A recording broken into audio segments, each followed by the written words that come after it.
මේ තියෙන්නේ ඒ ඓතිහාසික බලන කොටුව.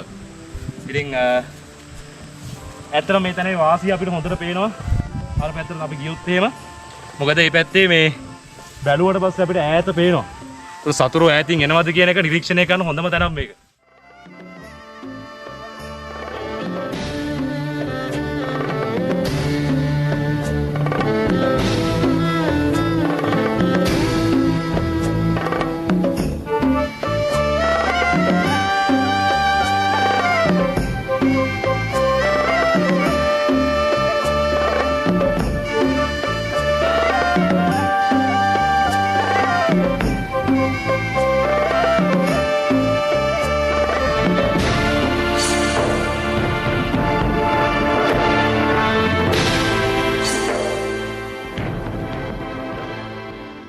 අයිබෝන් කියලා සාදරයෙන් පිළිගන්නවා සියලු දෙනාම CKLK YouTube channel එකට.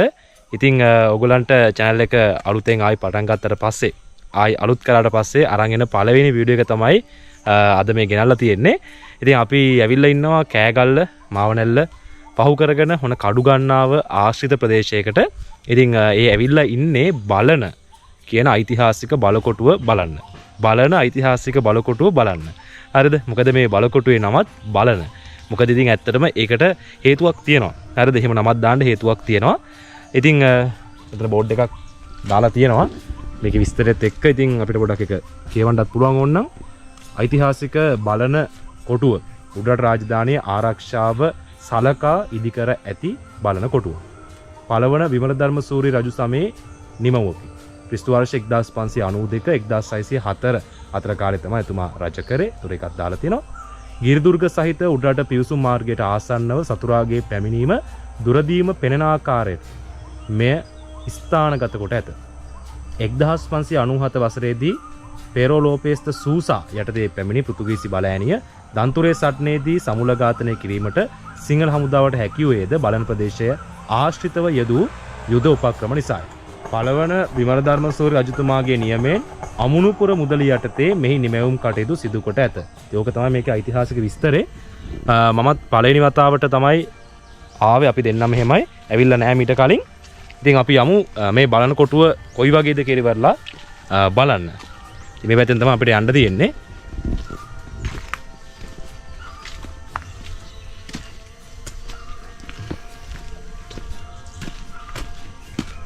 මෙහෙන් ගියා නේද?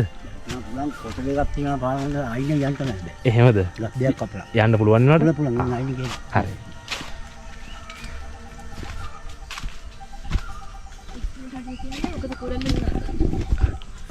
ඉතින් මේ අපි ආවේ ටිකක් වැස්සක් එන දවසක වැස්ස කලින් වැහැලා එහෙනම් පොඩ්ඩක් පොළොව තෙත් වෙලා තියෙනවට පෙන්නන්නම් මේ කූඩැල්ලෝ ඉන්නවනේ. කූඩැල්ලා ඉන්නවා ඒ වගේ. ඉතින් මේ මෙහෙම තමයි අපිට යන්න තියෙන පොඩි ගල් වලින් හදපු පාරක් තියෙනවා. ඒ කියන්නේ පොඩි සංරක්ෂණ ක්‍රියාවලියක් සිද්ධ වෙලා තියෙනවා. පුරාවිද්‍යාවකින් කරලා තියෙනවා. ඒක නිසා මේ ටිකක් තැනට යන්න පුළුවන්. ඒත් අපිට අර මගදී හම්බුණා මාම කෙනෙක් එයා කිව්වා මේ ගහක් කපලා දාලා කියලා ඉවරලා. ඒ නිසා ටිකක් යන්න අමාරුයි කියලා. අපි බලමු මෙතෙන් ගිහිල්ලා කොයි වගේද කියලා.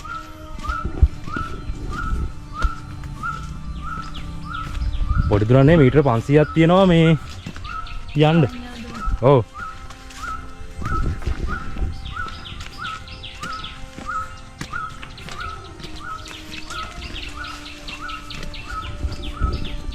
ඒ ඔය විදිහට තමයි අපිට බලා ගන්න පුළුවන් වෙන්නේ පාර. බලන කොටුව. නේද? ඒ හරි විශේෂයි මේ තැන මේ. බෝඩ් එකේ ඔක්කොම ඉතිහාස කතාව නෑ. මම යනකම් චුට්ටක් ඉතිහාස කතාවක් කියන්න. මොකද කියනවා කියනවා? නෑ ඔයා කියන්න. මේ බලන කොටුව කියන එක ඇත්තටම ගොඩක් වැදගත් වුණා මේ සටන් දෙකකට. හරිද? ඒක සටනක් තමයි 1592 දී විමලධර්ම සූරත් නැත්නම් කොණපු බණ්ඩාර උඩරට රජු වුණාට පස්සේ ඇත්තට මේ ප්‍රදේශයේ සීතාවකට නැතිලා තිබ්බේ. නිකපිටිය බණ්ඩාර තමයි පාලනය කරේ. හරි රාජසූය සූර්ය කුමාරයා. හරි මට මතක නැහැ දෙන්න කොයි එක්කෙනාද කියලා. ওই දෙන්න එක්කෙනෙක්. කොහොම හරි පෘතුගීසි හමුදාවක් එක්ක කොණපු බණ්ඩාර නැත්නම් ඕස්ට්‍රියාවේ දොන් ජුවන් උඩරට බලය අල්ලගත්තට පස්සේ සීතාවක හමුදාව පසුබහිනවා. ඊට සීතාවක රාසීන රත්තුමා මොකද කරන්නේ උඩට ආක්‍රමණය කරනවා 1593 දී. මේ ආක්‍රමණයලාවේදී සීතාවක හමුදාවත් එක්ක උඩට කොණපු බණ්ඩාර දැන් නම් විමල ධර්මසූරිය රත්තුමාගේ හමුදාව සටන් කරේ හරියටම බලනදී. ඒ කියන්නේ මේ ස්ථානයේදී. ඒතර මේ සටන සුවිශේෂී. ඇයි එහෙම කියන්නේ? සීතාවක රාසීන රත්තුමා කියලා කියන්නේ රණශූරයෙක්නේ. අපි ඒක දන්නවනේ. එතුමා සටනක් ලේසියෙන් පරදිලා නැහැ. ඔය කොළඹ කොටු අල්ලන්න ගිහිල්ලා ඒක ආපහු ඇරලා එන්න වුණා මිසක් අපි දන්නා මුල් ඒරියා වෙලේ වගේ සටන් වලදී ඊට පස්සේ මේ ඔය වීදිය වණ්ඩාරත් එක්ක කරපු සටන් ඒ වගේ වෙද්දී ලොකු ජයග්‍රහණ ලබාගත්තු කෙනෙක්. එතකොට දේශීය කෙනෙක් අතින් එහෙම නැත්නම් විමල ධර්මසූරිය අතින් තමයි එතුමා මේ වගේ පරාජයක් ලබා ගත්තේ. ඒ කියන්නේ ඒක ලොකු පරාජයක්. එතුමා මානසික වචනොත් ඒක වැටෙන්න හේතුවක් වුණා. ඉතින් මේ පරාජය සිදු වුණේ සීතාවක රාසීන රත්තුමාගේ වගේ ශ්‍රේෂ්ඨ රජ කෙනෙක්ගේ රණශූර රජ කෙනෙක්ගේ පරාජය සිද්ධ වුණේ මෙතෙන්දී. ඒ වගේම විමල ධර්මසූරිය රත්තුමාට ජය ලැබුණා මේ ස්ථානයේදී. ඒ පළවෙනි දේ. එතකොට මේ දෙවැනි අවස්ථාව තමයි පෘතුගීසීන්ගේ ආක්‍රමණය. ඒතර මේක සිද්ධ වෙන්නේ 1602 අවුරුද්දේදී. අපි ඒක ගැන කතා කරමු මේ යන්න මෙතන මං හිතන්නේ අර කිව්වේ. ගස් දෙකක් අපලා දාලා තියෙනවා. ඔව්. මේ තැන තමයි මං හිතන්නේ කියන්නේ නැත්තේ මේ අපේ ෂේප් එක යන්න නම් පුළුවන් අවුලක් නැහැ.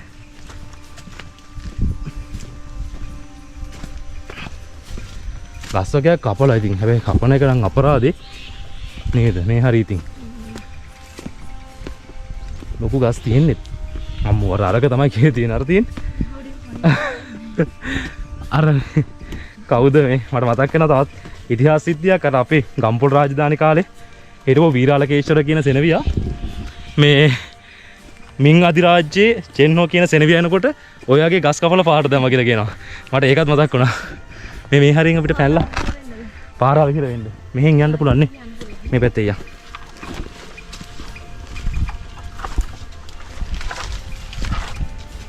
බලාගෙන ලිස්සනවා මිසරෙන්ද ඔන්න බාධක මැදින් අපිත් බලන තරණය කරන්න හදන්නේ අයියෝ අම්මෝ අවුලක් නැහැ ෂේප් ඈ එන්න එන්න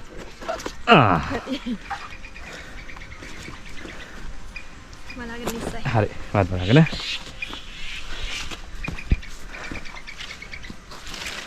තේ ගස් පොඩි කරගෙන අන්න ඇඳුම ඉවරයි.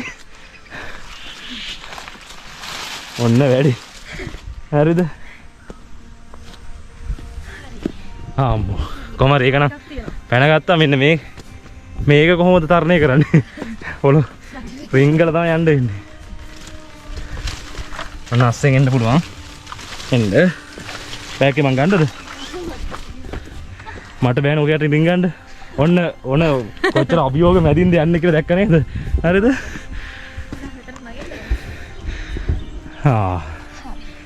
ඉතින් මහන්සිනේ.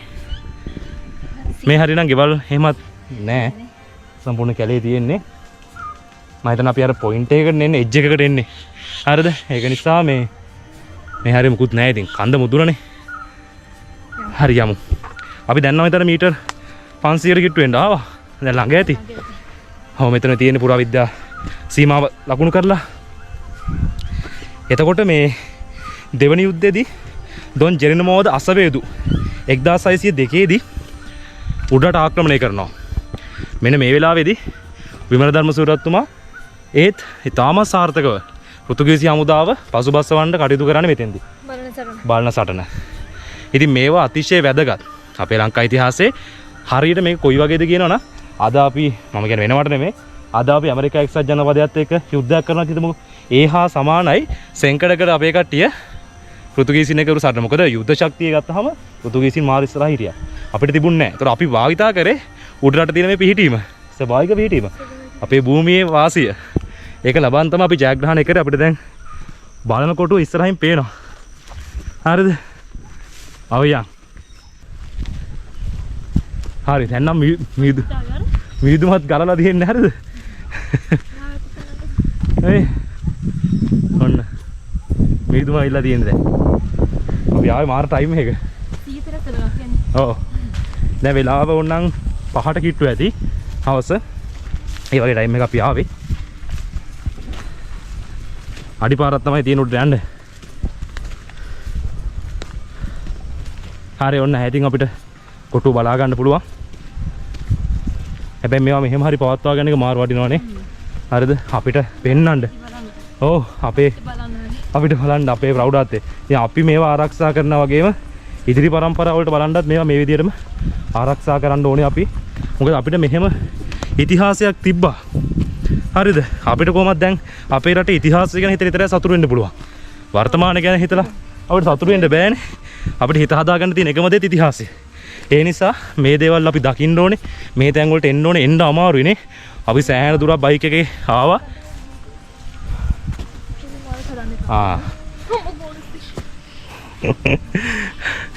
ලස්සන සතෙක් ඉන්න ඔයගලන්ට පෙන්නන්න මේ වගේ උන් දැන් දකින්න නෑ. හරිම මේ මන්ද වෙලා ගියපු හින්දා.